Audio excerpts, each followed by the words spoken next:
Loveline is meant for an adult audience. Loveline may contain sexually oriented content.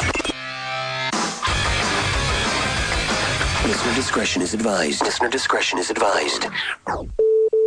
This is Loveline. Loveline. With Adam Carolla and Dr. Drew. Doctor who? No, not Dr. Drew. Dr. Bruce is in the hizzy tonight. Phone number 1-800-LOVE-191.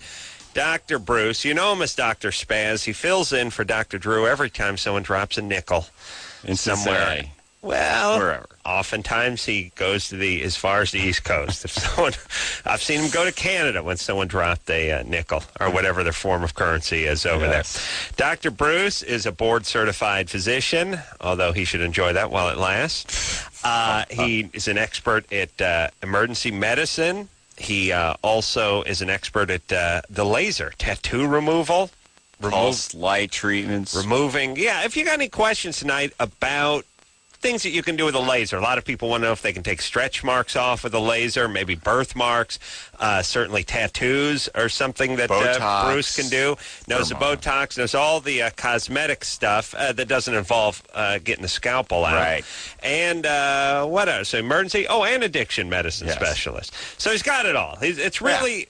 It's really like three Drews, and then when you see him in person, it's like a half a Drew. Oh, I knew it was coming. Dr. Bruce, always a delight, though, and a friend of the show. A different show when Bruce comes in, but not necessarily a worse show, depending on how funny I can be for how long, about how funny you are. How abusive you can get. That's right. Well, you know, there's great love and there's great respect between the two of us. That's right. You've even influenced my 4-year-old Joey. Really? For his 4th birthday, he wanted cordless power tools. Oh, really? Yeah, nice. Black & Decker 14.4 volt. Wow.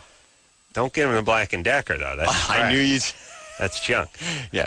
That's junk. He's 4 years old, Adam. He's cutting cardboard boxes with a table saw. He should be... Okay. All right. And his sister Elizabeth. I should say hi to Joey and Elizabeth. That's good. Yeah. Next time I see him, I'll give him a nice big high Uncle five. Adam, he knows about you. Oh, really? Yeah, you've met him, but you don't remember. Nice big 3-fingered high five. Yeah. All right, couple of quick things before we get down to business tonight. Bruce, I know this is going to hit close to your home, too. We got no milk. Drew and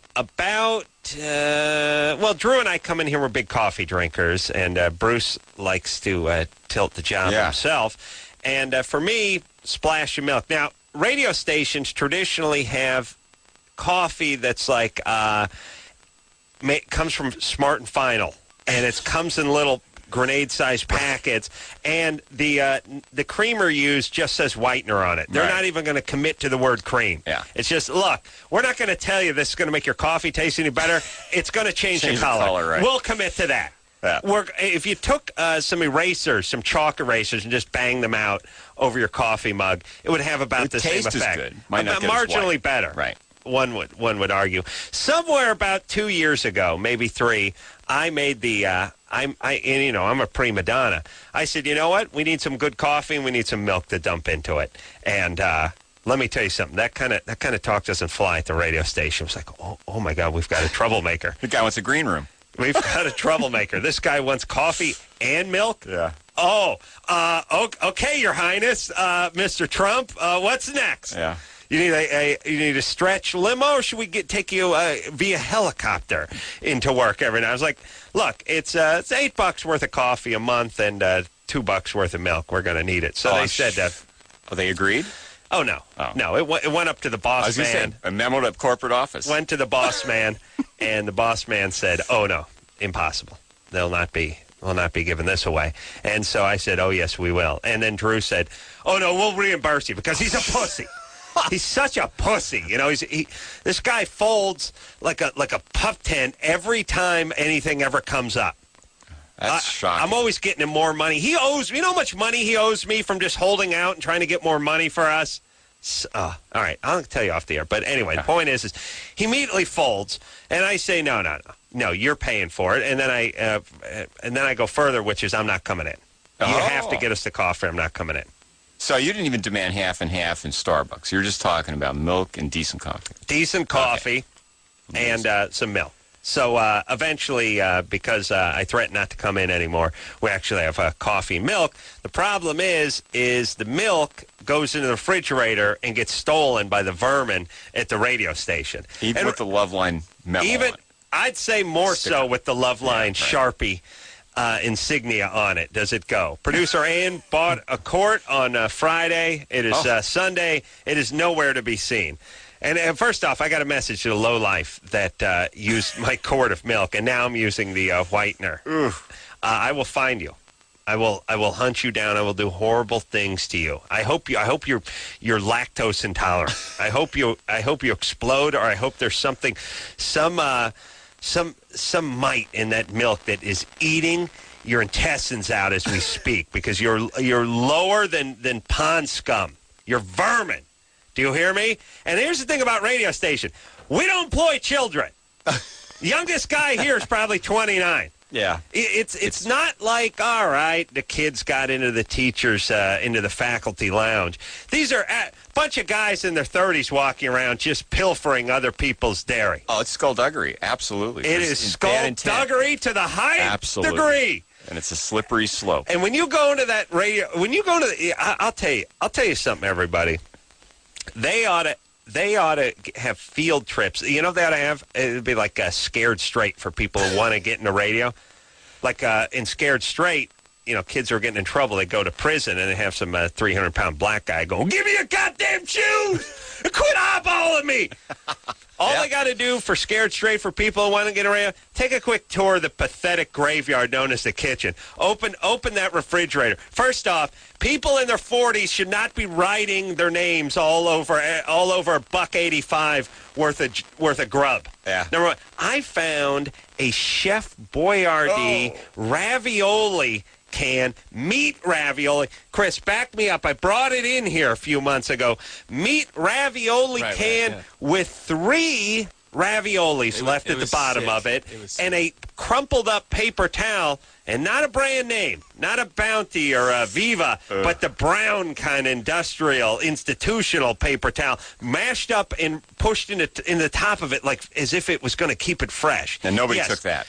No, nobody took that. The point is you understand, a man who's probably in his late 30s decided, I got to keep this 11 cents worth of horrible Italian cuisine so it can just stink up the rest of the crap. It is filled, that refrigerator is just filled with crap. It's just, some of it should have been thrown out when this station was playing oldies back in the late 70s. Other stuff's like, it's adult.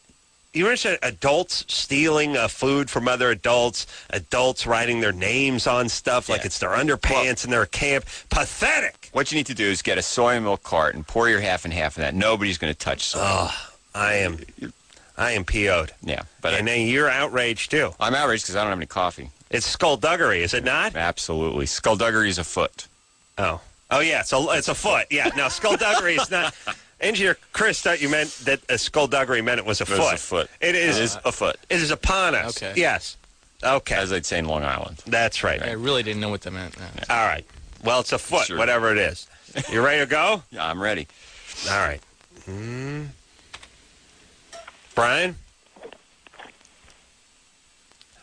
Let me tell you something about this. That's a bad omen. Skullduggery is not only at hand, but afoot. Yeah, it's online.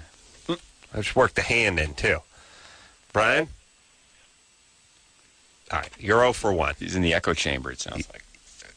Dr. Bruce picked out the first call, and we rolled the dice. We got nothing. Okay, how bad? Let me say this. Don't do all the reaching. Just point, will you? Let me say this. I was watching, I sit home on weekends, and I just watch the History Channel. Yeah. And I just watch all the Nazi films. Absolutely. That's all I do. And I keep thinking, we got to bomb those Germans one more time. We got to hit them because they're due. And if they're not due, they at least deserve it. When you sit around and watch World War I, World War II stuff. But here's what I'm thinking. I've been waiting for a long time to see an infantryman or anybody in the German army with the Hitler mustache. I saw it last night. Oh, no. The present day? No, not the present day. Oh. No, I'm watching World War II stuff. All right. I'm not looking for new stuff. Yeah. We're not interested in the Germans today. That's true. But that would be a good. That would be a crazy move to pull the Hitler mustache in the German infantry 2004.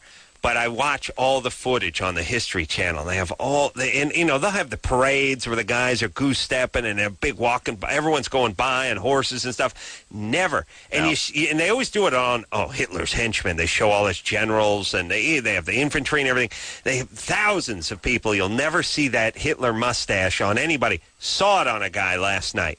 I put in a couple hours on History Channel last night post Did you? World War II, the Russian invasion of 1943. Guy had the stash. I've never seen it. Had the Hitler stash. You've never seen it, have you? Because it's probably foreboding. Is it? Foreboding is afoot. Is that what you're saying? That's what I'm saying. Because anybody that tried to imitate the Fuhrer must have been. Yeah, but isn't it a homage to the Fuhrer to sport his mustache? I don't know. But when you mention that's a point very observant. They scanned over thousands of infantrymen over the years. I've been watching the History Channel, all the World War stuff too. Never seen the guy. Last night saw an infantry guy with the Hitler mustache, and I thought, I don't know, could be ass kissy. I bet the other guys in the unit's like, oh, helmet, such an ass kiss. Look at that brown nose with the Hitler mustache. What's next? Huh? You going to start parting your hair in that weird Hitler way? You never saw any of his personal, the way his hair was coiffed. None of the other guys sported that look. Last night, saw the stash. I've been waiting for years to see the Hitler stash on another guy in the German army in 1942, and I found it last night. And I was able to rest easy. All right? Very good. But it's a good point. No one brings it up. I mean, normally, the same as George Clooney grows a goatee and half of Hollywood grows a goatee. Yeah. I mean, when the guys on the top are sporting a look, when Jackie Kennedy Onassis Jackie Kennedy was in the she got her little pillbox thing, right. And all the chicks got. I mean, that's a natural thing. You see the leader, and you start picking up his look. Yeah, the Ayatollahs, they all. Right. That's how, crazy beard, a mop on their head. But here's the whole thing. That mustache was effed up because no one went for it. Yeah. If they thought it looked cool, I bet they would have gone with it. Yeah, Because I don't think it would have been a slap in the face. No, it definitely didn't look cool. I thought it made him look effeminate. Yeah, it wasn't a good look, but I'm saying, I think if he had a nice goatee or Van Dyke, I bet you a lot of guys in the German army would be sporting that. Yeah. All right. Very observant. Found some common ground here. Oh, by the way, that's how you know your look sucks. When you're in charge of a nation, you're sporting a very specific look, and nobody copies it. Although I think anybody would have thought, am I going to get killed if I do this, or is it going to? Yeah, but why would Jackie Kennedy, Jacqueline Kennedy, kill some woman and put a pillbox hat on and wore her outfit or got her hair done like that? So you're comparing Camelot to the Fuhrer's regime. That I am. And there's skullduggery afoot. I can tell you that right now. I know I'll regret saying it. All right, now hold on a second. All right, Chrissy. Hi, how you guys doing? You're 21. Good. What's going on, baby doll? I have a very, very, very high sex drive, and it usually gets in the way of my relationships. Most men I date, or guys I date, don't have as high of a sex drive as I do. Mm-hmm. And I'm dating somebody right now, and he keeps up pretty well. He does okay, but I feel like sex gets in the way of me being intimate. Like when we have a moment or a chance to be more intimate, I tend to just. All right. Well, let's flip over all the cards here and try to figure out: is your dad around? Did he leave you? Did he die? He left when I was 11, but we have a pretty good relationship. And yeah.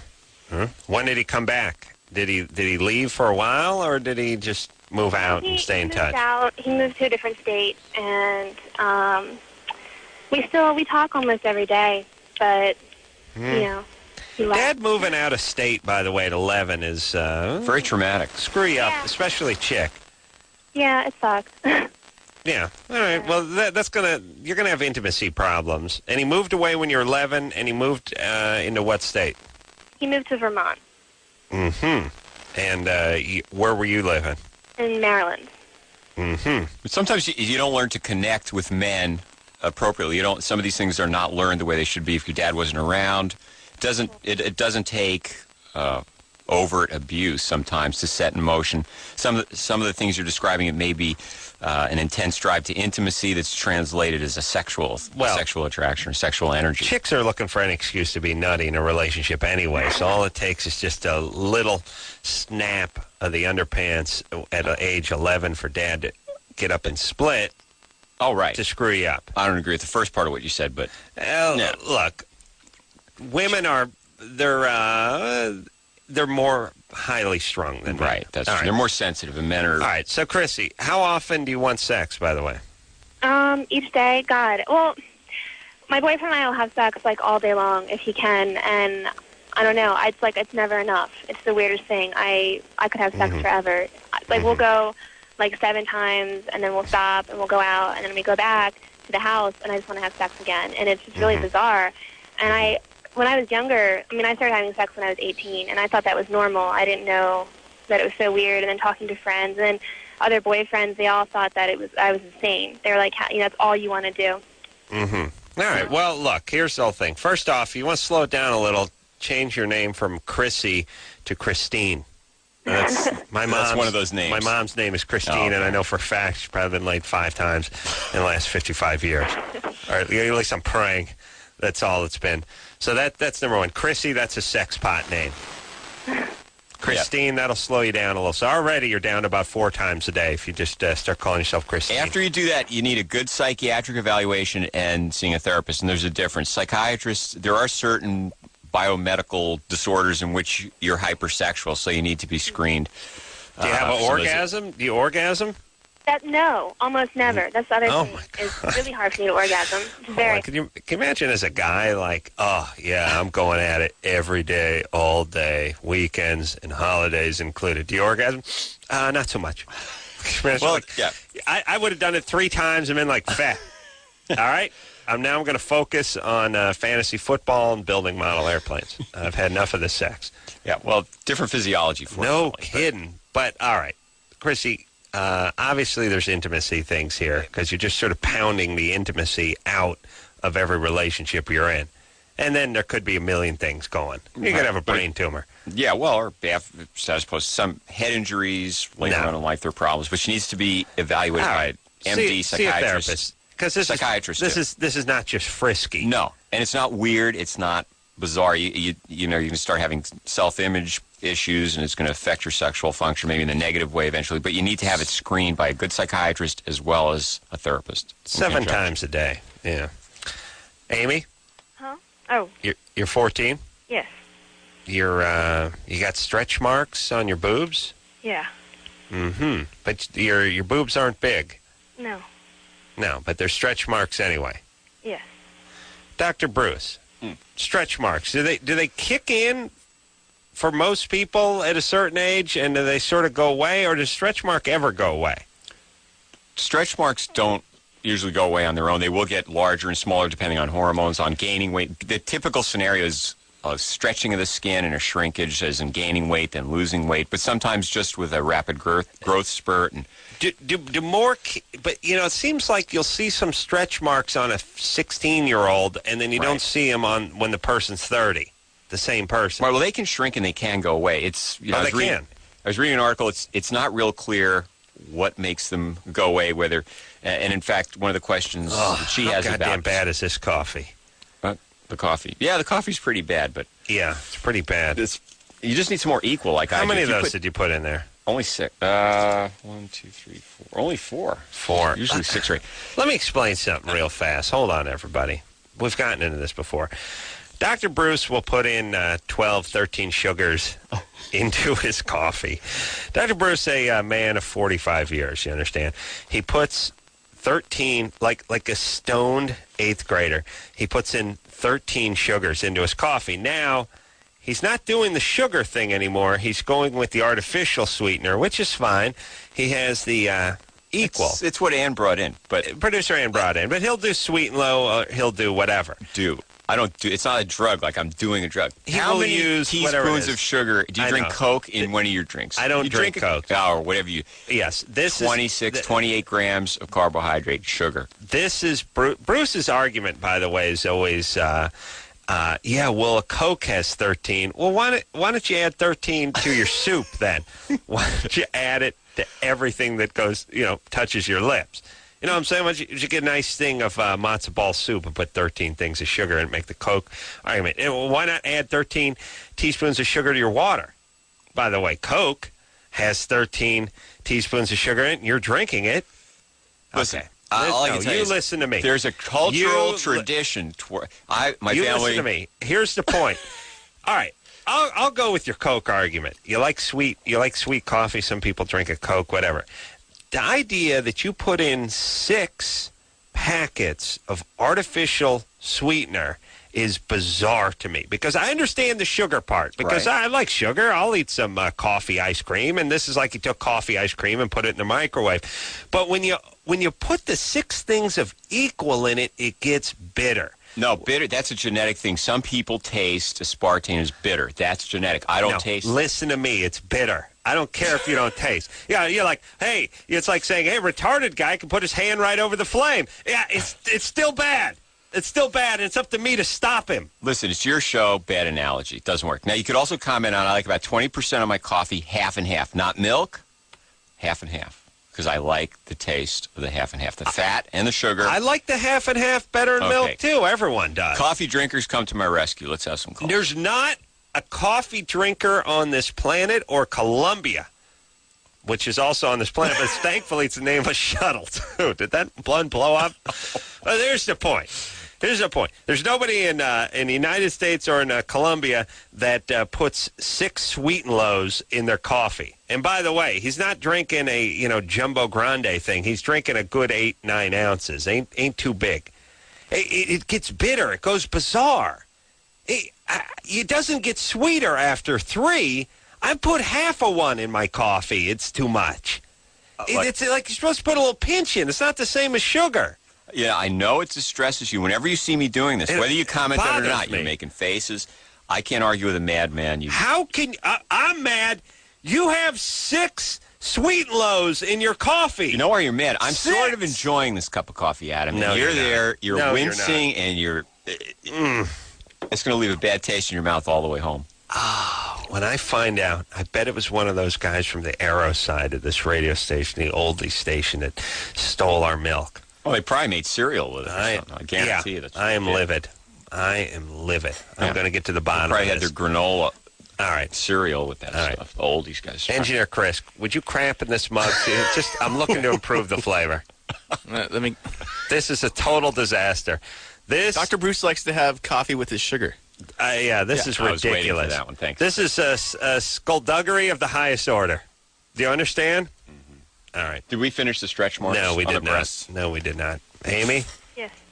All right, so here's the thing.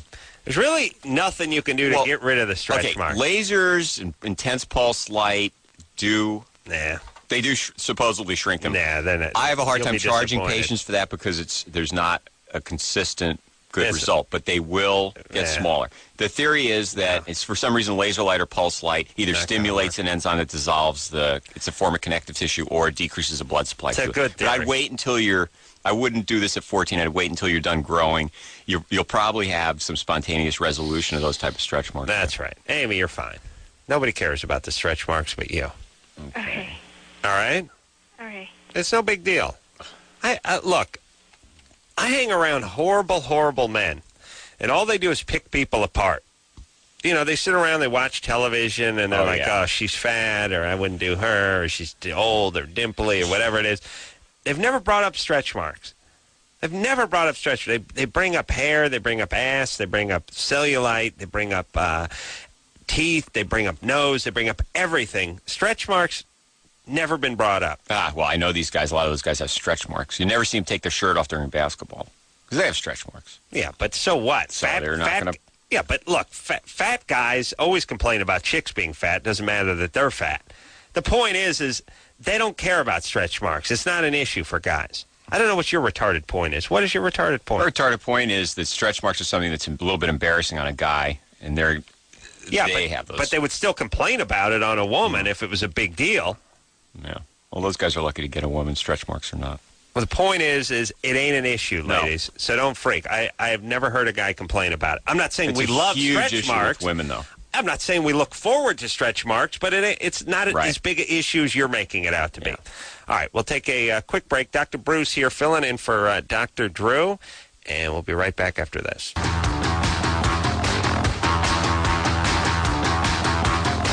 Hey, everybody, it's Loveline. I'm Adam. That's Dr. Bruce filling in for Dr. Drew. Takes a big, big man to fill Drew's big, big shoes, and Dr. Bruce is a big, big, big red-headed man. Oh, yeah. He is a board-certified physician. And like I said, enjoy that while it lasts. And he knows his way around a laser, removes tattoos, does emergency medicine, and addiction medicine. So if you got a question, it's like Dr. Bruce was sitting here with a laser. That's really what it is. Lisa Loeb is coming in here later in the week. Also, Jenna Jameson and the Black Eyed Peas as well. All right, back to the phones we go. A pox. I put a pox on the scoundrel that made off with my milk. You know, it could be worse. They could have contaminated what was. I mean, they could have. That'll be put some next. X-Lax in there, That'll so, be next. you know, Yeah. some juvenile. It'll be the Loveline milk with a little snot rocket in Right. it, courtesy of one of the van drivers who's tired of listening to me rail about them. Mm-hmm. But, somebody stole my Loveline milk, and I'm now having to use a non-dairy creamer, and it is nothing short of a tragedy in here. This is a tragedy. And let me just say this to the person that did steal it. May your teeth fall out and hair grow in its place. May your head grow like an onion in the ground. You have any Mays? You have any good poxes? Anything from Brooklyn? Any Jewish stuff? Anything call good? him a rat bastard or something like that. That's my No, favorite. that's not good. No, All okay. right, let's talk to Whitney, who's 19. Whitney, Hi. what's happening, baby doll? Okay, well, my boyfriend's penis is larger than anyone I've ever been with, and it's large for any penis. Like, it's just a large penis. And it's very Hold on. Let me see if I get this straight. Your boyfriend has a large penis? Yeah. Okay. All right, well, slow down. Okay, sorry. Okay, so he has a large penis. I'm writing this down. All right. And you say it's the second biggest you've seen? No, it's the very biggest. So third? No, it's the biggest I've seen ever. Number one. Yeah, number one. Right. Now, you're used to being with guys with big penises, yes? Well, I'm not. I've only been with 3 people. He's my 3 guys. third. Yeah. So he is the third, but he's number one. Yeah. It's big, though. Uh-huh. And how long would you say he is? I'd say it's like close to like 9 or 10 inches. 9 or 10. Healthy? Yeah. All right. And how's the girth doing? It's pretty thick. Pretty girthy. All right. Girth, by the way, one of those words that sort of sounds like what it is. Great word. Girth. Girth. Girth couldn't be skinny. It's got to be fat. Yeah. He's girthy. Yeah. You have no girth. You're a man of little girth. Yes, you I are. beg your Yeah, pardon. guys. Go ahead. No, I was talking to Dr. Bruce. So he's girthy. Yeah. Spindly sounds skinny. Oh, too. spindly does sound skinny. That's Yeah. not a good penis word. Yeah, it's bad if your Yeah. penis is labeled spindly. Spindly. So he's girthy and he's big. And your question is? It's really uncomfortable to have sex with him. Like, it never feels good, and I don't know what to do. Like, I can't do anything to make it feel any better. I don't know what to do to make it feel better. Mm-hmm. Are you having muscle spasm and pain? Or is No. are you using lubricant? Yes. Okay, nothing really helps. No. How about a little Coke? How about you rub a little Coke on that area? Yeah? Yeah, Numb it no. up? Give yourself a freeze? What position? You need, here's the thing. Here's what you need. You need We've tried all kinds of positions. We have a Kama Sutra book. Oh, you do? All right. Ah, Yeah. that's Some are better than others. I mean, you need to pick one that where you can sort of control the depth. You know what I'm saying? Tried, and I found a few, but I mean, it's are you a very small person? Because really, what you're describing, his numbers are not off. Jiving with yours. Well, no, it's just that's not so well, large. I'm only 5 foot. All right. So if you're 5 foot, is your vagina smaller than a woman who's 6 foot? See, the vaginal tissue can expand a lot, and if it's not, it is a muscle, and usually vaginismus is pain with intercourse, and it has to do with not being relaxed enough. But it's a potential space. Vaginismus is my Muslim name, by the way. Were you aware of that? No, I wasn't. Wow, that's offensive that you brought that up. Yeah, I've seen kids name vaginismus. That's the interesting, what they name kids when they can't, they see it written down somewhere in the... Watch Cops. Yeah. All right, so Whitney, yeah. Whitney Small should get a vagina. gynecologic exam. Yeah. Hey, Whitney, look, here's the deal, too. 5-year-old can't yet ride a 10-speed. You know what I mean? You may just be too small for this guy's bike. Do you know what I'm saying? Yeah, good analogy. Well, but I love him, and... No, then the 5-year-old loves the 10-speed, too, but he might just need a little trike with some training wheels. Does he give you good oral sex? Yeah. Well, that's something. Look, if you're in love with the guy, then you guys, just keep working at it. Yeah. Go get a checkup. Yeah, and it's a radio show, and obviously we can't, we're not visualizing anything. You need to have a pelvic exam and talk to a gynecologist that has some experience dealing with sexual disorders or dysfunction, because there are a variety of disorders that could be involved. I always wanted a woman to handle me with 2 hands. You know what I mean?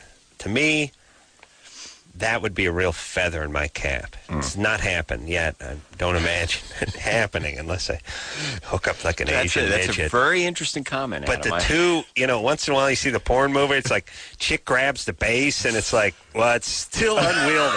It's like, look, it becomes, the penis becomes like, once in a while, you see the guy fire up the fire hose, and there's nobody manning it. It just starts flying everywhere, and one guy jumps onto it, but it still could hurt somebody, so it takes a team of 3 or 4 guys if they subdue it. Oh, I'd like that to happen with my penis. I'm getting a mental image I don't really want to have right now. Sometimes you watch the porn, and they grab it, and it's like, there's still plenty left, and they put another hand on it, and there's still enough left to work with. Yeah.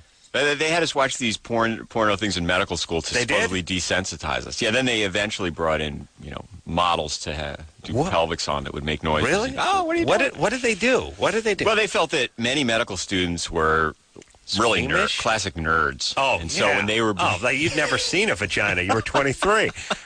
I beg your pardon. Oh, sorry, 24. Don't assume anything. But they... wait a minute. That's an interesting point, which is, unlike Drew's a rare exception. He's a passionate man. Right, passionate man. Yeah.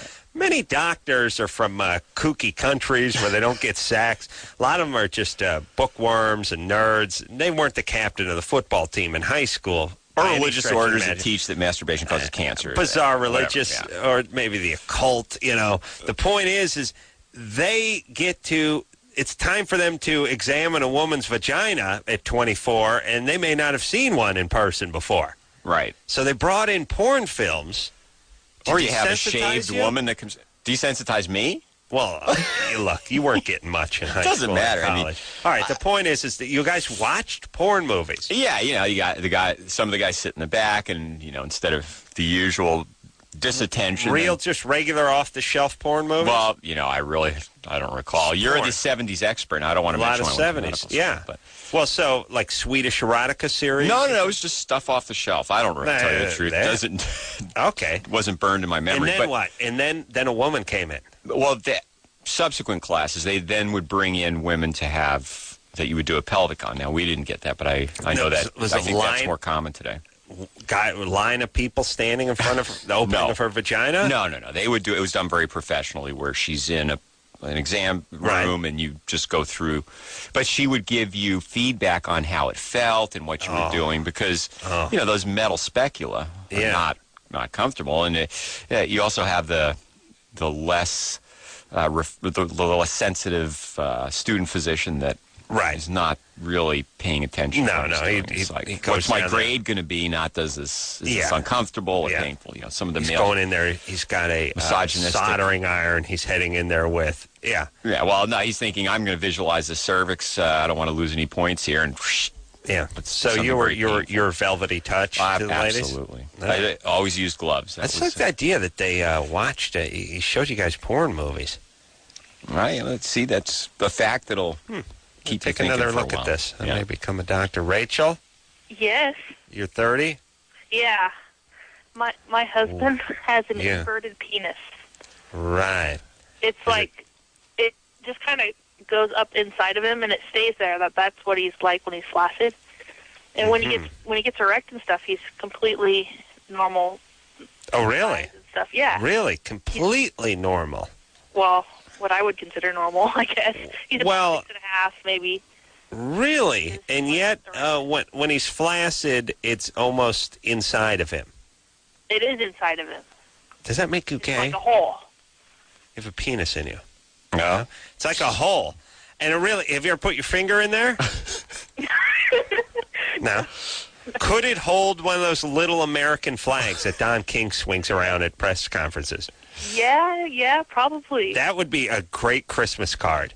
Oh yeah. Yeah. He's just lying on his back. He's wearing a cowboy hat. I'm not sure why. Maybe just the boots. And there's a couple American flags put in the hole where his penis should be.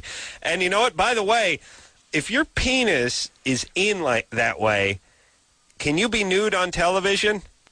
You know what I mean? Like if you don't actually have genitalia to see?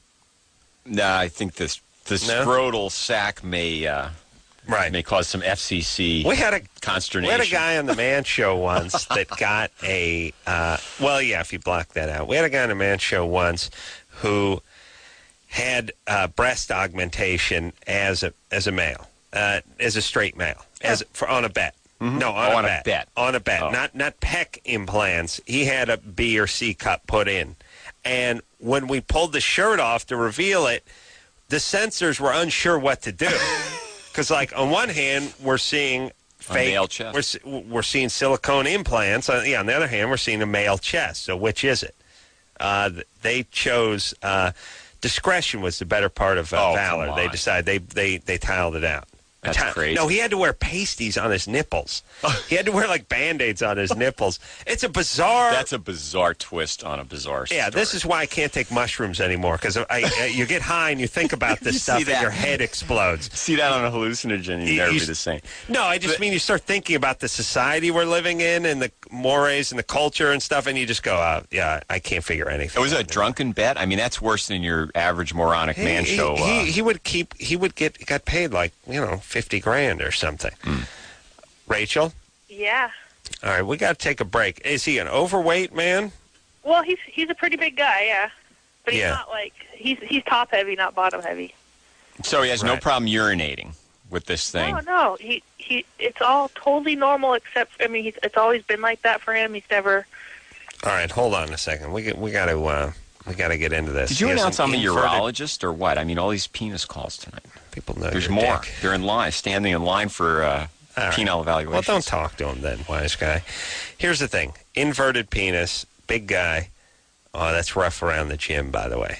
Oh, so this kid, what trauma as a teenager when the? All right, we're going to get into all that, and then it comes out, and it's 6.5 inches. I find that almost hard to believe. Yeah, I can see it coming out and being, 500% more than what it was because it started as nothing. But I could see it coming out being 4.5, maybe 5, but 6.5. So going from no penis, a hole where a divot where the penis was to a largish penis. Yeah, you get in ice cold water. Have you ever seen how things shrink and shrivel and retreat inside? So, all right, there's potential. Spongy tissue is amazing stuff. All right, we'll take a quick break. Dr. Bruce filling in for Dr. Drew. We'll get back with Rachel and her husband's inverted penis after this.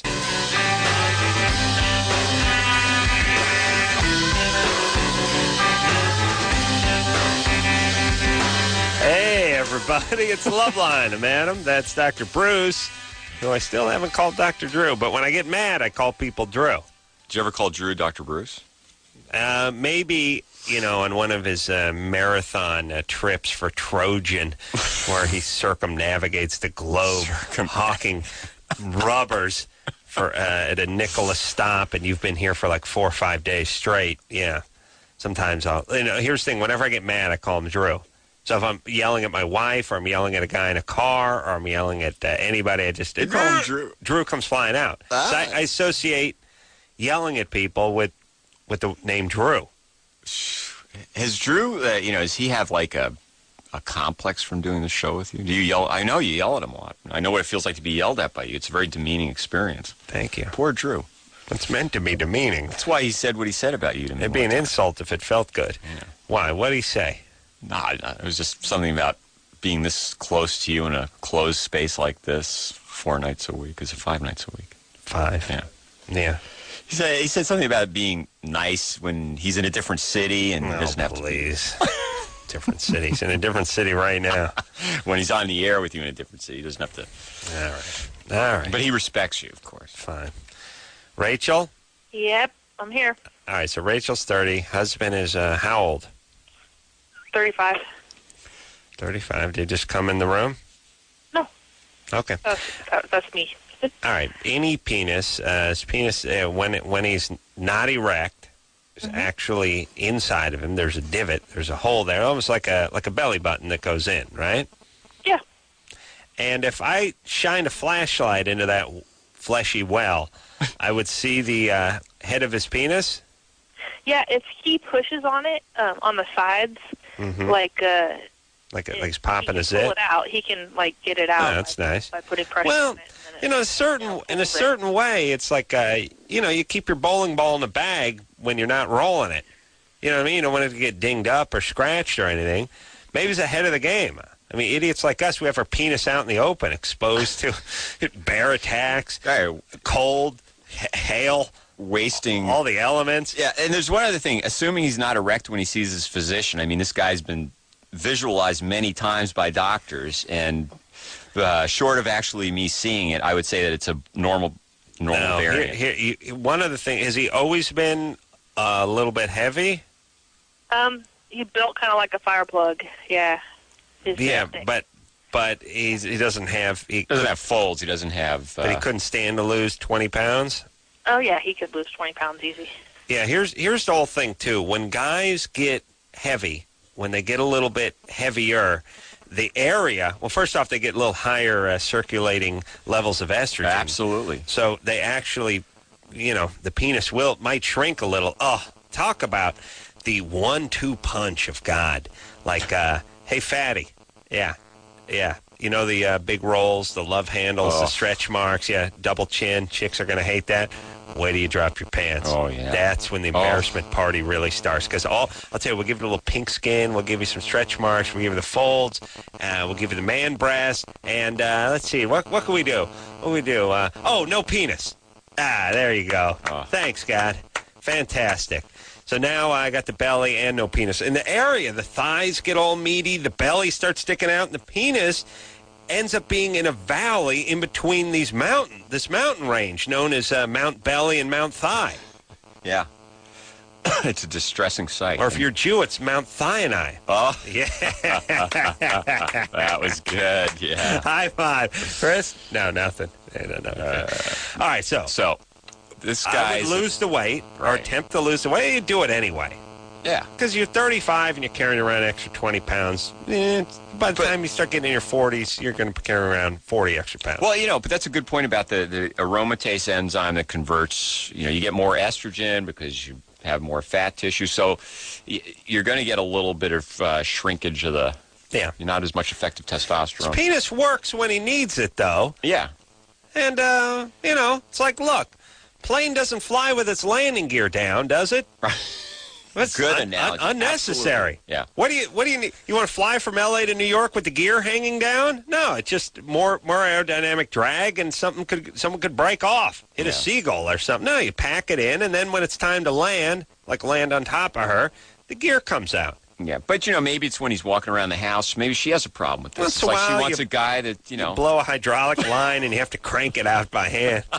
And by the way, has there been a movie where they had to crank the gear out by hand where it didn't get stuck? Oh, yeah. It How always many? gets stuck. They It's crawl always down stuck. and they get it, yeah. Somebody check that crank once in a while, would you? It's like, the hydraulics are gone, Chuck. You got to go into the bay and crank down the gear by hand. And then the guy goes down. He makes it about a turn and a half, and And it's stuck, right? It's stuck. It's frozen. It's nothing. And then the one where he starts, now here's the mistake. He starts leaning on it, and it breaks. Yeah, now we're screwed. It's those writers, those Hollywood writers. Also, no way of knowing if the gear is down in an airplane either, it seems to me. Like, I'm not sure if it's down or not. Yeah. We got to do a flyby the tower. Crank busted. I don't know. Watching whoever- more than the History I Channel. watch too much TV, but look, I like to find the company that makes these manual cranks and sue their ass. Yeah, good class. Because they've worked, they're 0 for like 28 in every movie I've ever seen. Yeah. Never seen a movie where the hydraulics are shot, so the guy goes down to crank it down by hand. Fine, no problem. He just turned it by hand, it went down. It's done. Yep. We can land now. Popular motif in those 40s movies. Thanks, Yeah, buddy. Right. 40s. 30s. Say even 30s. They didn't even have retractable landing gear in the 30s. All they had was seaplanes. All right, let's take a little break. Dr. Bruce here tonight. Dr. Bruce and the Hizzy, everybody. He's that's the kids. They listen to that kind of talk. Yeah, Dr. right. Bruce filling in for Dr. Drew. He's board certified while it lasts, and we'll take a quick break. We'll be right back after this. Here, buddy. Loveline. I'm Adam. That's Dr. Bruce. Filling in for Dr. Drew. Dr. Bruce just gave me some cream to rub on my face. It's Growth factor derived from baby foreskins. Just in line with the penile calls tonight. and you don't have anything that's made from like infant nipples or anything. just foreskin. That's all. It's a growth factor, and actually it's been found to stimulate collagen and elastic tissue growth. It's made from. It's isolated from human foreskin tissue. So there's a growth factor that is then What? reproduced. What do you mean a growth factor? Well, you have cells, fibroblasts. You have cells that produce collagen and similar tissue that don't have much stimulation once you're an adult. So if you can find something that will stimulate those cell lines, then it's a rejuvenating. All right. Effect on Why the the skin. foreskin? What's different about that area? Well, again, the further back you get in age, when you get infancy and the fetus, the whole idea of stem cells, you have cells that produce factors that cause growth and differentiation of tissues that you lose as you grow Boring. older. Why the prepuce? Because, I don't know. I don't know why, to tell you the truth. But that's All right. Well, just say you don't know why then. Well, I'm saying in infancy. What's different about that skin than the skin on your elbow? I don't know. Okay, I'm not going to be all able to right. answer the question adequately. But All right, fine. You don't know.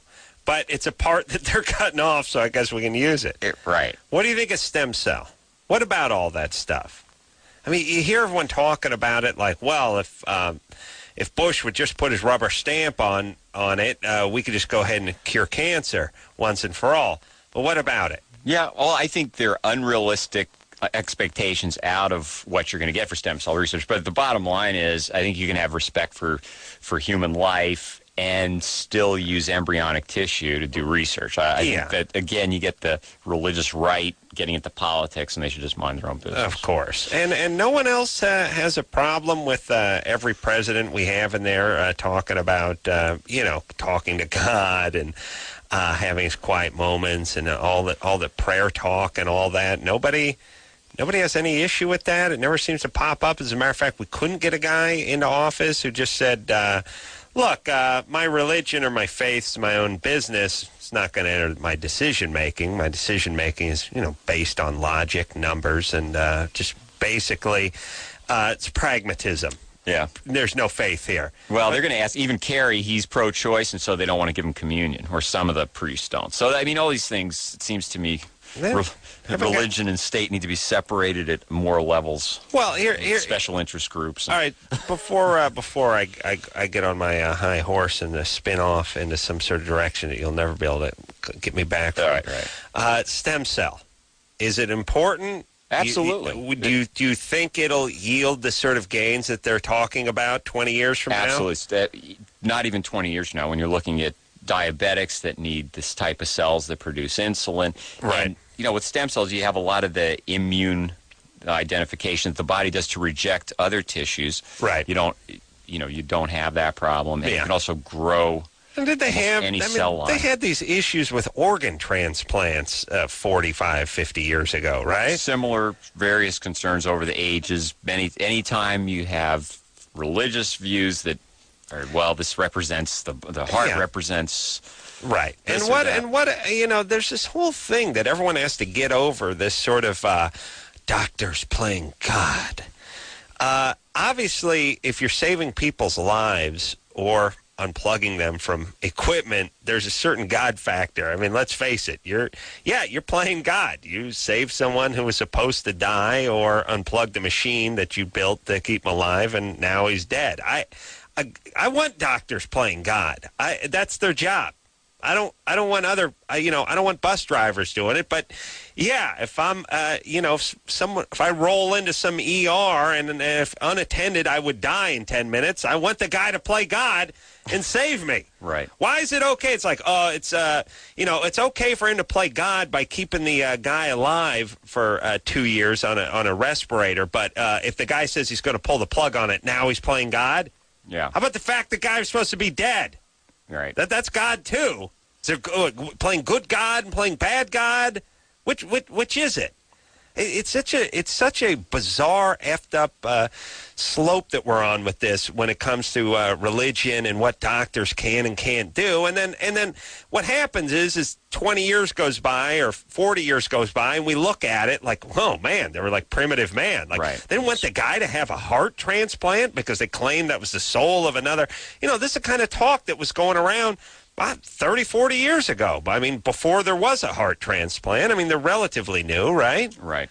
And it's the same old stuff. Well, with stem cells, then you get into, this. It's like the abortion camp, anti-abortion, and then you also have the cloning issues. Well, can we take a cell and grow a human being?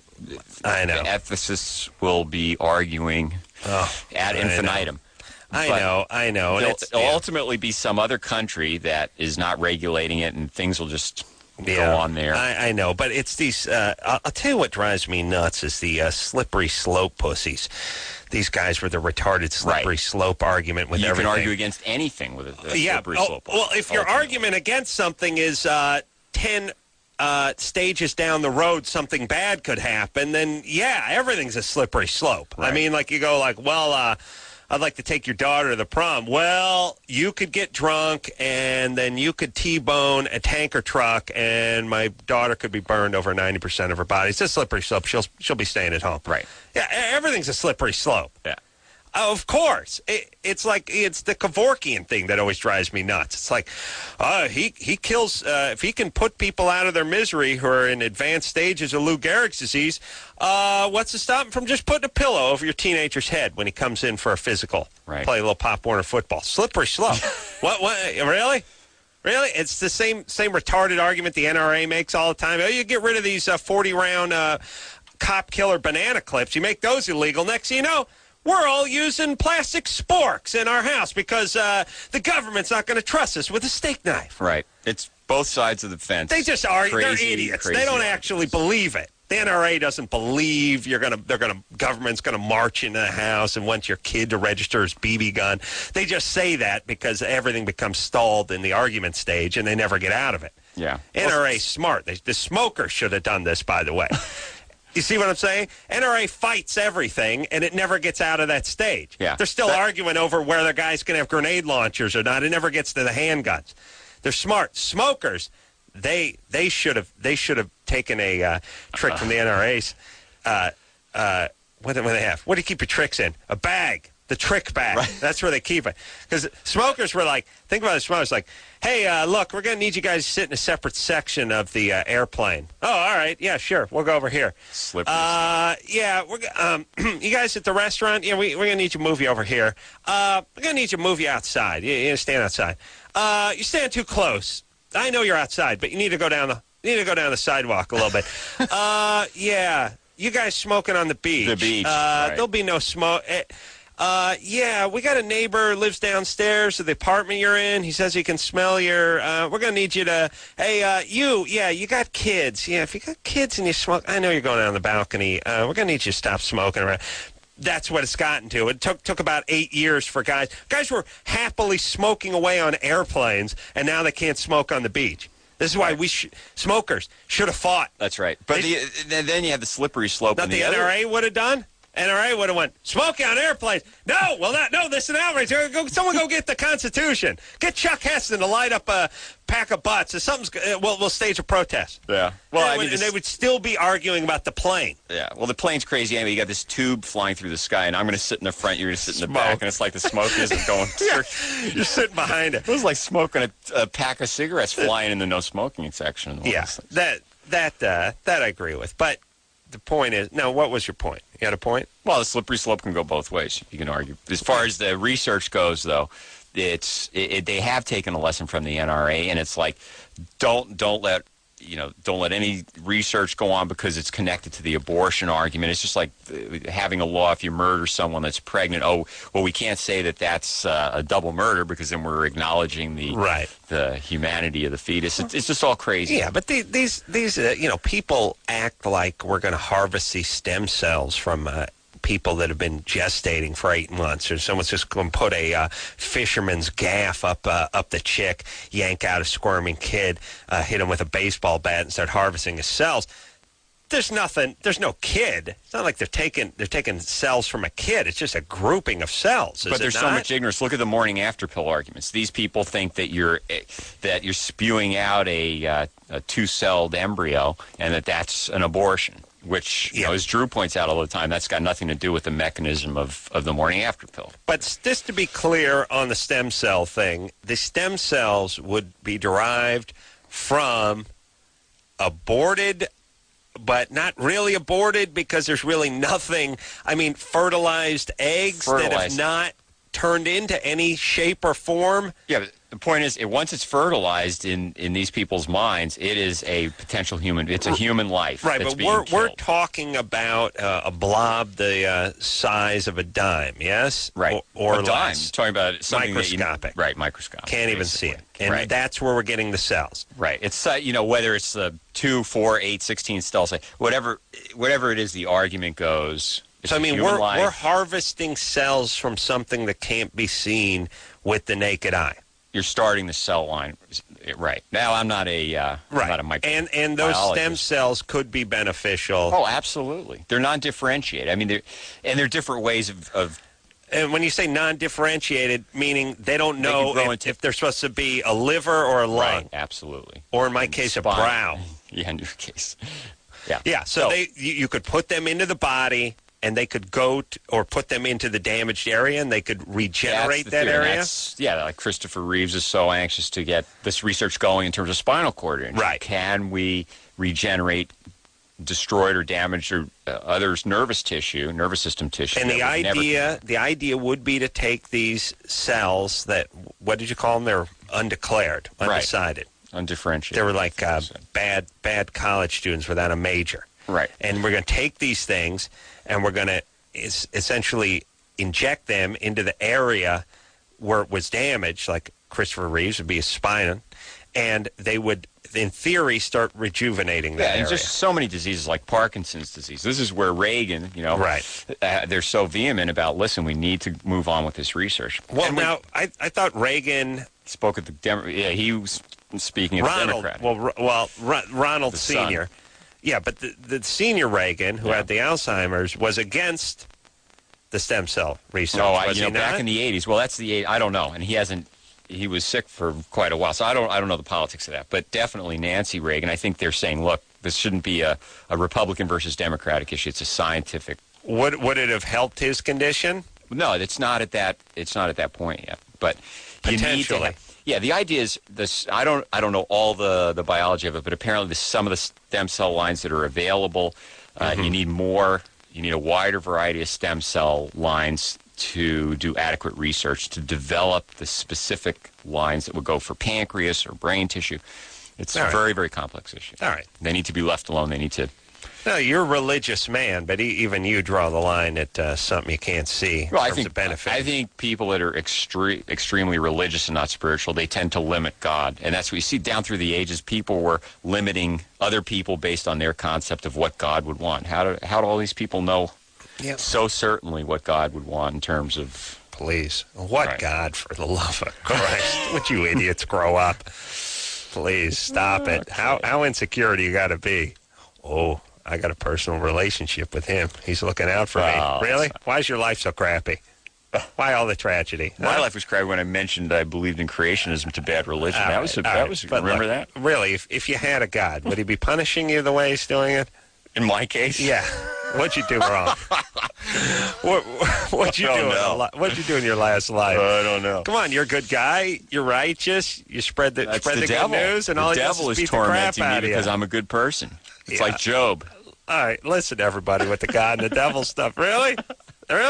That's you guys free thinking. Now you need adults. a realistic look at C.S. Lewis. There are spiritual religious thinkers that have written rationally about God and making choices. And some people like C.S. Lewis. Right. Well, look, here's the deal, everybody. If we got our God, then they got Allah, and they got the 72 virgins, and he told them. He told them to blow themselves up in the crowded marketplace, so why not? My Muslim friends are so abhorred by all. I mean, it's an abhorrent situation. It'd be nice if one of them said something every once in a while, by the way. Well, it'd be nice if one of them piped up every once in a blue moon about it. They say it to you. I have a friend that's in an organization of capitalist Muslims in the United States, and they have the hardest time getting airtime. They wanted to get on Bill Maher. Really? Wouldn't put him on. All right, let's... all I'm saying is if you got your God, then they got their God, then everyone gets to have their God, and then their God gets to tell them what to do. Yeah, but it's hard to argue with it. My God doesn't... Our God told us not to save Christopher Reeves with any stem cell research. Their God tells them to go into a marketplace in Tel Aviv and blow somebody up. All right? We're even. Well, everybody needs to leave their God at home. That's my point. I'm just saying, if we...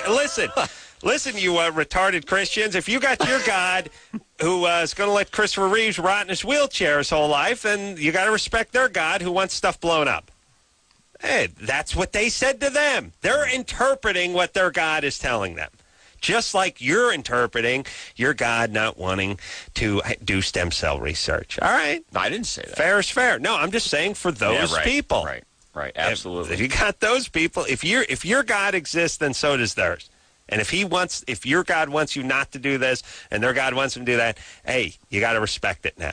Mm-hmm. Idiots. Of course. And then who gets the crap kicked out of them? Here's the deal. Us atheists, what do we get? No stem cell and blown up in Tel Aviv. You got for a nothing. bad deal. Yeah, I get 0. You got porno, though. And then where do I go? 0. I go nowhere. Right into the ground. Yeah. Jessica? Yeah. You're 14? What do you think about all this? Slippery slope? What?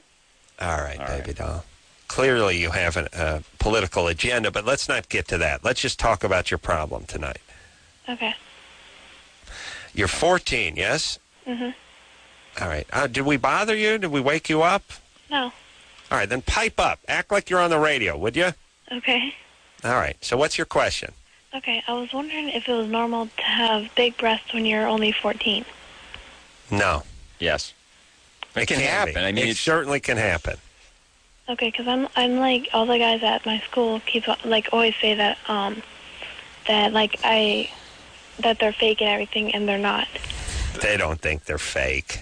I think there's someone in the 8th grade with fake boobs. Listen, guys in junior high are morons. They don't know. They're just harassing you, and that's why some women and even some teenagers seek breast reduction surgery. And I believe you've had an expert on the show that did a lot of breast reduction surgery. But it's a difficult thing. It's a genetic thing. Some girls develop very early, and it's a difficult. Studies have been done. There tends to be more. You're all right. Yeah, you're all right. But you're what? How tall are you? I'm 5'10". 5'10". Yes. So it's tall. 14 years old. 5'10". Yes. All right. How much you weigh? I think it's 125.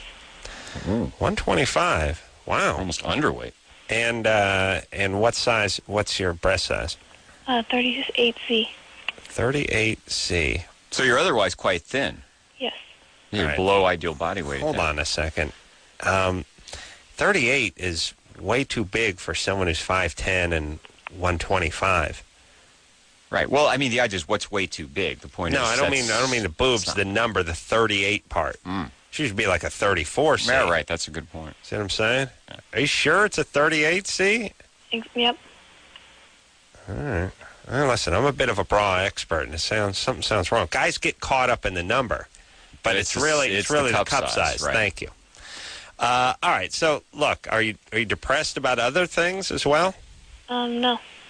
All right. So, I mean, have you had any overt abuse, or is it just been? I mean, verbal abuse is horrible to go through, but anything else? Any physical abuse? No, guys just like try to sexually harass me and stuff, and I just was wondering if it's normal to have that size. It's a normal variant. In other words, what's normal biologically is a wide range of normal, and you are normal. The problem is the guys at that age are totally insensitive. Yeah. They don't think before they speak. No, they don't. It freaks the chicks out. They don't mean anything by it. I used to do it myself. Well into my 30s. Yeah. So, listen, Jessica, here's the deal. First off, when you're the first one to spring boobs, all the attention gets shifted to you. In another 6 months or a year, all the other girls will start popping up, and guys will get distracted. And here's the whole thing, everybody. Girls would like to be noticed by boys. Yeah. We get into this weird thing where it's like, yeah, I'd like to be noticed by boys, but not for that. What's the big difference between having a nice ass and having a nice rack? Guys notice a nice pair of legs. It's no problem. Women don't look at themselves as being somehow used because, she's got a nice set of legs. Or what about a nice set of blue eyes? What about nice high cheekbones? What about long blonde hair? But the difference here is a 14-year-old is a 14-year-old, and her psychologically, her defenses haven't developed. Her ability, I know, to tolerate this kind of abuse is much less than it would be in an adult. So she's in a real tough situation. I understand that, but you're tall. You sound like you have an amazing figure. 14's a little early for it to kick in. The other girls will be kicking in next 6 months or a year, and you'll be fine. Yeah, that's tough. You need some support, though. What happens when the early bloomers like this, you don't have the support of the other girls because they're jealous, they're upset. Then the guys are harassing her. She sounds depressed. Hot chicks she sounds like she's depressed about other things. She's focusing on this. Look. You're very self-conscious at 14. You feel like you're on stage. That's part of adolescence. I don't want to feed people's fire when I think what it needs is a nice wet rag tossed on it, which is get over it. It's not that big a deal. If there's a problem with someone overtly abusing you verbally or sexually, report it What's to a important counselor or is she something. calls here, we're telling her you're okay, you're normal. There's nothing wrong with you. Right, but she needs that kind of support on a day-to-day basis. Yeah, but I don't want to tell her, it's really tough. Being the focus of everyone's assault is going to be very difficult. Look. You need to tell her both things you're telling her. It's tough, you're going through something. You're not crazy for feeling this way, but there probably isn't. Here's the thing. There's not a girl that went through junior high or high school that either wasn't felt like you, that she got the attention, or didn't get any attention and felt even worse. Think about all the dumpy chicks who just guys don't even look up when they walk by. Right. Their self-esteem is off the charts. Yeah. So she needs to pull herself up by the bootstraps. I mean, when I say off the charts, I mean in the bottom of the chart, not the top, like you usually hear about. There's a chart, the chart starts at the bottom, and then it goes to the top. Yeah. This is just the bottom part of the chart. So she needs to quit feeling sorry for herself is what you'd say. Listen, I don't really mean it that way. I just mean don't think that everyone who passes you and looks at you is staring at your chest, number one. Number two, everyone goes through this. And number three, I'm trying to have you make some lemonade out of lemons here. You got 2 nice lemons. Make some lemonade. You sound like a beautiful woman. Right. That's fine. So it came up early. You get a whole life of beauty out of it, right. though. All right. I'm just saying, Everyone's got a problem. The hot chick's got a problem that they're not being taken seriously. The dumpy chick's got a problem because they can't get a prom date. Everybody's got a problem. The chicks with the nice chest have a problem because people are only want to date them for that. The flat chicks have a problem with the ones with the nice chest. Just stop it, everybody. You just sort of are who you are. Everyone has their own cross to bear. Everyone in high school and junior high feels a little out of place, feels a little uncomfortable, wishes their hair was a little less brillowy or their teeth were a little less bucky. Yes, you can communicate that, but what I'm saying is the whole reason the field of adolescent medicine took shape is because there's a difference in the way the brain functions in the early adolescence, mid and late adolescence. So somebody who's 13 or 14 isn't able to abstract. Everything's I'm telling them to. Yeah, I am endowing them with that ability. So she needs extra support from her bra. Right, I knew you were going to say. All right, set look, you up there. You're not a victim. You have a nice rack and you're tall. Don't look at yourself as a leper. Yeah, that's all. Well, have some friends. Make some friends. Yeah, just make friends. Right. Everybody, make friends. Would you, for Christ's sake? Can't we Everyone's all just depressed live together? Yeah. How does that go? Get along. Yeah, get along. Yeah. Make some friends. All right. We'll take ourselves a quick break. We'll be right back. Hey, everybody. Loveline. I'm Adam. That's Dr. Bruce filling in for Dr. Drew. Lisa Loeb. Huh? Lisa Loeb in Tuesday. Oh. And Wednesday, Jenna Jameson. Well, I'll tell you, if you're a guy, you're going to like one or the other of them or something in between because they represent the sort of spectrum of women. Mm. You got that sort of cute little minx, Lisa Loeb. She's like an elf, but cute. You know what I mean? And then you got that sort of blonde, big fake boob, sex kitten. Really? Jenna They're Jameson. fake? My goodness. I think they're fake. But there was something there before. And we have to get into that with her. Oh, I'm sure she'll. Full disclosure is always the rule with those guys. Yeah. You have to sign you have to take some sort of oath where you can't lie or do drugs before you get into pornography. And most of them adhere to it. Yeah.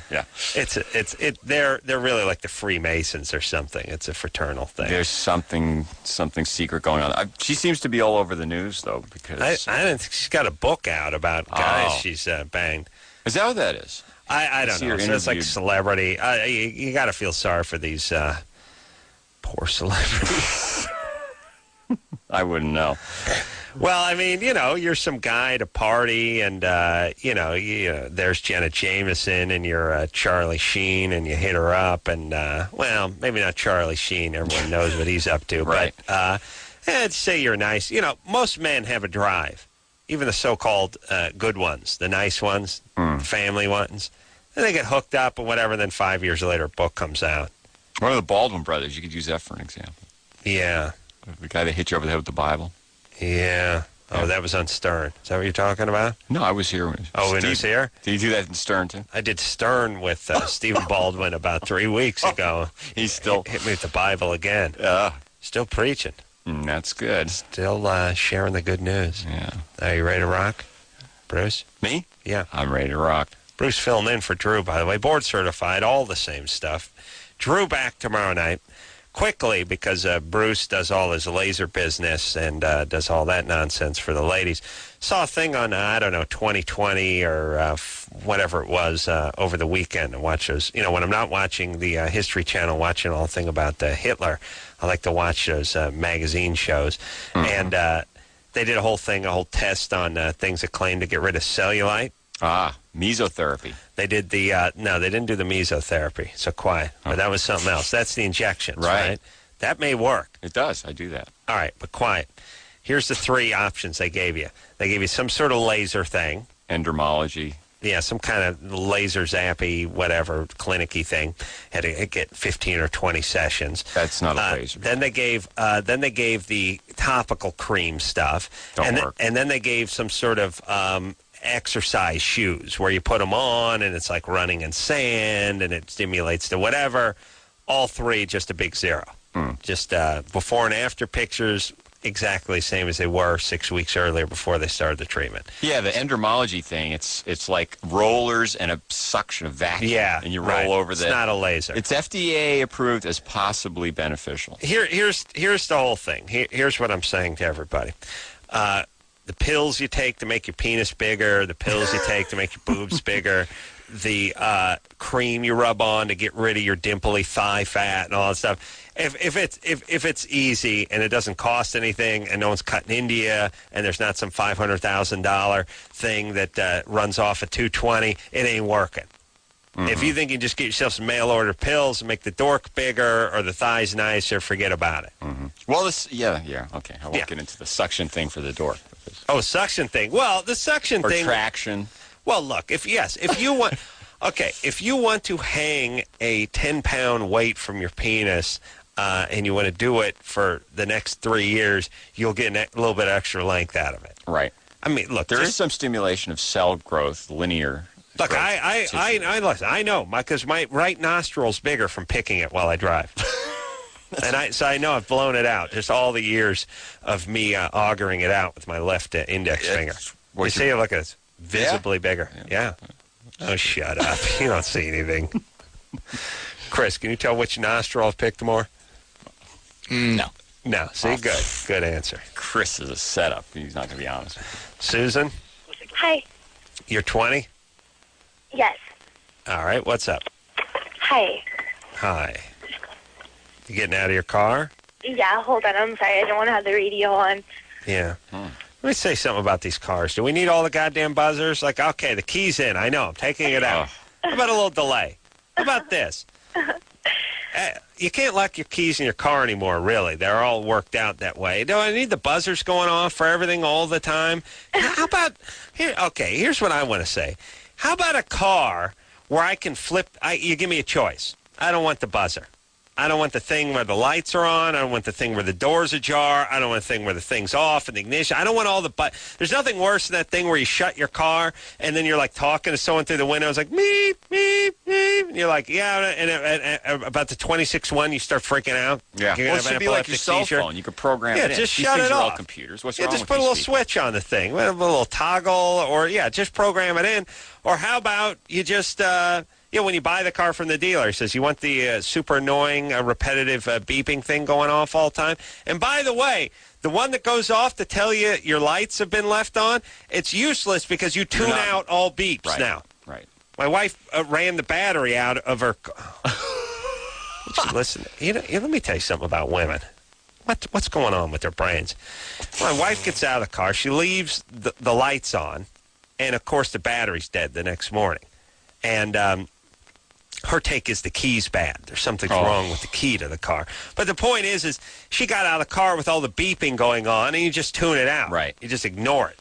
Anyway, she and then I went down to check it, and the first thing I did was check to see what position the light switch is in, which she had switched back and made no mention of it. Oh. So she switches the light switch back to automatic from the manual one where they were on. Doesn't say anything and keeps saying to me, I think the key's bad. The key's bad. Then tries the second key, tries the spare key, and announces that one's bad, too. Well, that's a bad We got to get you into clinical research, Sweetie P. No, both keys aren't bad. Yeah. Both keys are doing the same thing. That means they're both good. They didn't both go bad overnight. And secondly, so I had to go down. So I'm like, what is going on? And was the light switch where? No, I flipped it back. Oh, she told you. Luckily, you asked her. You thought it's an electrical problem, and you'd have been... I know when a car battery's gone, and I know what drives them out. But the point is, don't want to pipe up that you actually took the light switch and put it from the picture of the headlight and switched it back to the auto position. No? But your wife's one of the nicest people I know. What I think they should put a moron chip in smoke detectors. She's no Columbo. They should put a moron chip in smoke detectors so people could turn off the beeper when the battery runs out, because they don't change them anyway. All right. How do you like that? Nah, I give it a 5. All right. Susan? Yes. All right. Now, see, your car got us going. So now you're out of the car, and let's see. Boyfriend keeps coming after... Oh, wait a second. Boyfriend keeps coming after he orgasms during oral sex. Yes. He keeps going after he orgasms when he receives oral sex? Yeah. What does that mean? He keeps Well, going. what happens is, okay, I'm giving him oral sex, and he has his first orgasm. Mm-hmm. After that's gone, he's like, keep going. So just recently I started, I would keep going after that, and there's a liquid. It's not so much of what came out the first time. Yeah. It's more of a liquid that comes out the second time. And Tranny it comes fluid. out. Yeah, and I'm Bad really seal. wondering what it is. Can you make this into more of a car analogy for Adam? Yeah, no, and does he feel a second orgasm? He said it feels like pressure is being released. So it All doesn't right. quite feel like the first one. How old is he? Feel something. He's 22. I mean, does it feel good or is it just pressure Yeah, he said release? it feels good. It feels good. Well, how long were we talking about? 30 seconds or 2 minutes? Or What'll happen is like the fluid will come out for maybe a few seconds and it'll stop, and then Yeah. it'll go again and it'll stop. For as long as I go, it'll go. Hold on a second. There's not enough of any of those fluids. I hope it's not the Yeah, maybe the bladder releasing. maybe he's itself. tapped into some hopper that's underneath the bed.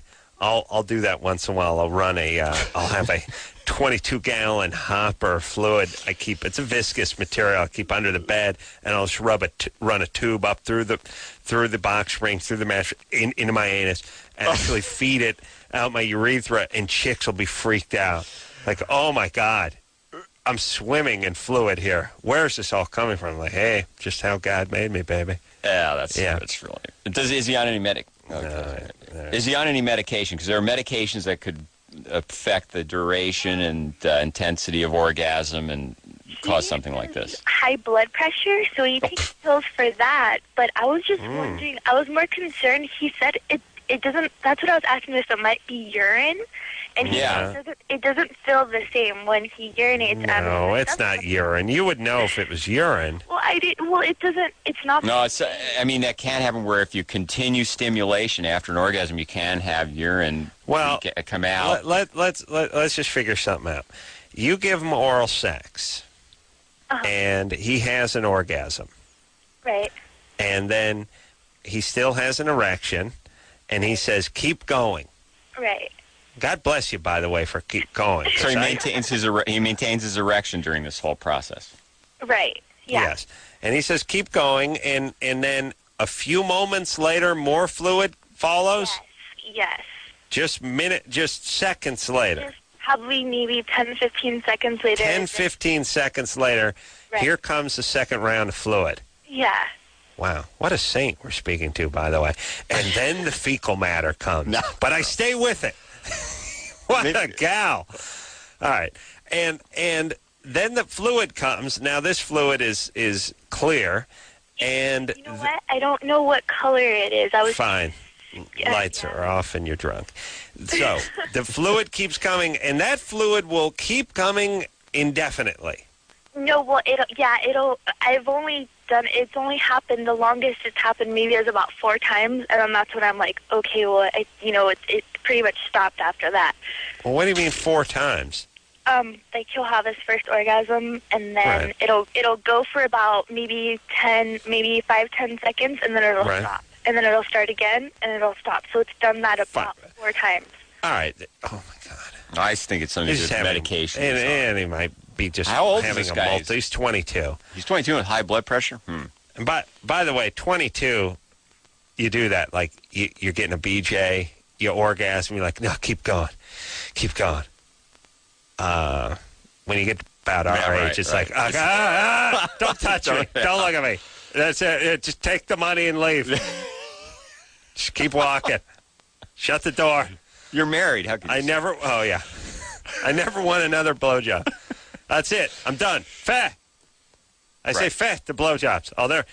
Yeah, you got a calf cramp. You're dehydrated. You got to get something to eat. You don't get into that keep going. Yeah, no. There's You definitely- think you're going to do that keep going halfway into it. Right. You're like, oh, I'm going. This is definitely 2. Yeah. I'm going for 2. 1 ain't going to be enough. 2. I mean, and then it's like, all right, what's on TV? What's that TiVo? We got TiVo set up for. Right. Do you ever do that, Bruce? You ever do absolutely. that? I'm going for 2. Yeah. This babe's maybe a hat trick, and then it's like, Yeah. All right. Well, Take that's the money it. or run, or Yeah. or turn it off immediately. Thank you. This is boring now. All right. Hope my 4-year-old's not listening still. No. She is fine. Okay, We don't know we're what the done sex with of the child is yet. Susan? Yeah. I think Susan Shower. He should get collect a checked out. sample and have the doctor check him and the Please. sample out. High blood pressure, 22. Bad sign. Yeah. All right, we're going to take a break. When we come back, lesbian girlfriend has been cheating? Yeah? Kissing others. Oh, I just said cheating. Would you quite... do you understand you just Yeah, I watered it ruined it. down? Okay. Upgrade it. Go ahead. Okay. I'm afraid I blew it for that one, but All right. Well, who knows what she's been doing besides kissing? That's just where it starts. Uh-huh. Yes? yeah, and there's always violence involved in these Violence. situations. Gratuitous. That's right. All right. Threats, hostages. We'll take it easy now. You're getting weird. Take it. Ooh, there's a 36 double D call. It's advice for dealing with big boobs at a young age. Wow. All right, hold on. Dr. Bruce in for Dr. Drew. We'll be right back after this.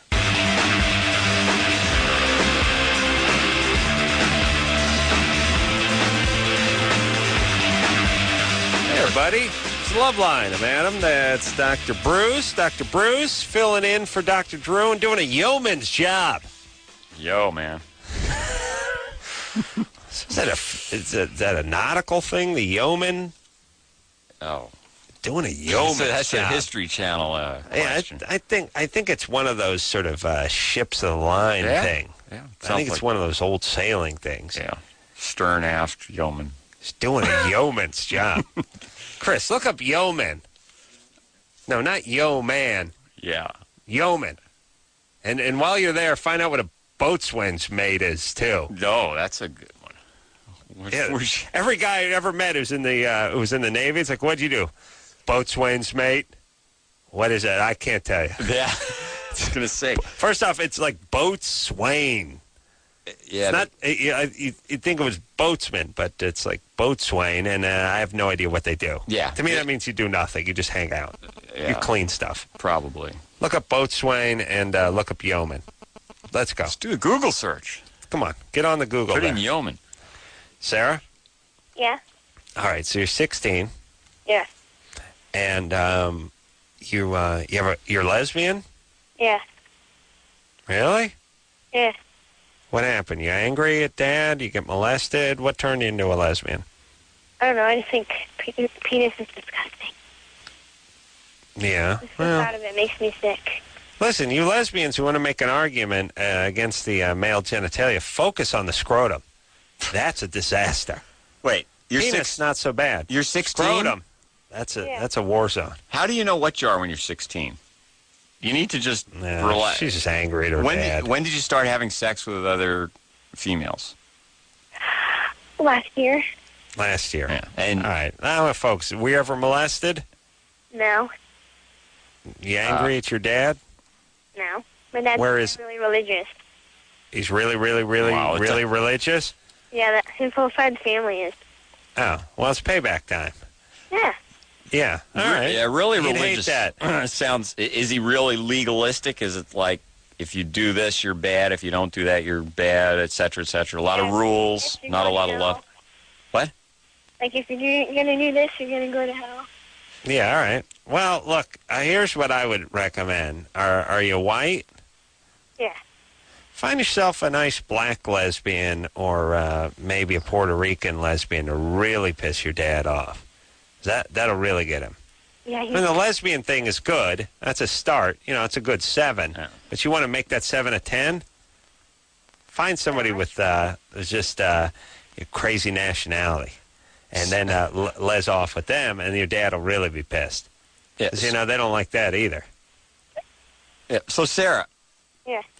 look, you're 16. Here's the bottom line: you don't Yeah, sure, establish your sexual identity at 16.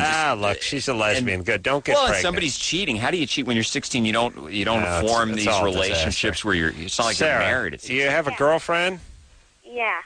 and she's kissing other girls? Yeah. All Okay, listen, First you off, don't- I don't really. it sounds like a bogus call to Well- me. No, Yes. well, when I was in California, she cheated on me with some other girl and was like screaming at her and stuff. And Whoa. Okay, I have no idea what she's saying. Listen, Sarah. And her line's all screwed up, so I'm hanging up on her. Well, this one's... No, look, we got some big boobs down here. Oh, yeah. We got 2 sets of big boobs. Lisa, Hi. 36 double D? Yeah. Yeah. Oh. Actually, I'm a little smaller. I'm a little girl. Like the girl who called in earlier, she's like 5'10". I'm 5'2". 5'2". Yeah. And So you've gone through the abuse that she was describing. Yeah. yeah, You we had some had advice for her. Hold on. I yeah. think I enjoyed it though. You know, I was really flirty. We had the, that's fabulous advice. We had a 14-year-old who was developing large breasts, who was getting a lot of unwanted attention from males, and she called in about an hour ago. Lisa was going to give her some advice about going through that same thing herself, but her advice is enjoy it. Well, somewhat. Also, if she said she weighed like 125 pounds, and she's a 38. I think she's wearing the wrong size bra. Just had this discussion with Bruce on the way to the restaurant. Yeah, Adam was exactly saying that. So she should, well, I said it on the air. You're not supposed to be a 38 if you're built like a beanpole, are you? Yeah, because All right. Oh, wait a minute. she'd probably fit in one of Lisa's bras. Lisa, what are you? I'm actually like a 34 triple D, but it is impossible to find something like that. Mm-hmm. So you're 5'2", and are you petite? How much you weigh? Yeah, I'm little. I weigh like 113. Oh, this is killing me. When are you going to be 18? 4 months. That's enough. You got a boyfriend? No, actually, I just got out of like a 3-year relationship. Very nice. All right. Well, you'll do fine, though, right? Yeah. I think also, like, I know when I was 14, like, the biggest thing that really bothered me about my breasts was that, because, you know, when they first come in, stretch marks is a really big problem. Yeah. And, like, I know I didn't wear anything that showed any sort of cleavage because my cleavage was, like, purple and red. Stretch marky. And the stretch marks diminished over the years? Yeah, they do. And, like, Right. now they're, like, completely gone. You can't even tell. Right. Well, you got to prove it. All right. That's good radio, Adam. That's great radio. I can't help it. I'm a boob man. I know she's young. All right, but in other cultures, women are married by 15. problem, I mean, come on. You know, ancient Roman civilization, old guys would routinely sodomize young lads. It was fine. It's a dream, Adam. It's just a... I know. I like when people have to go back a few thousand years to justify their behavior. Guys used to conk women over the head and drag them into the cave. Come on. All right, let's take a quick break. We'll be right back after this.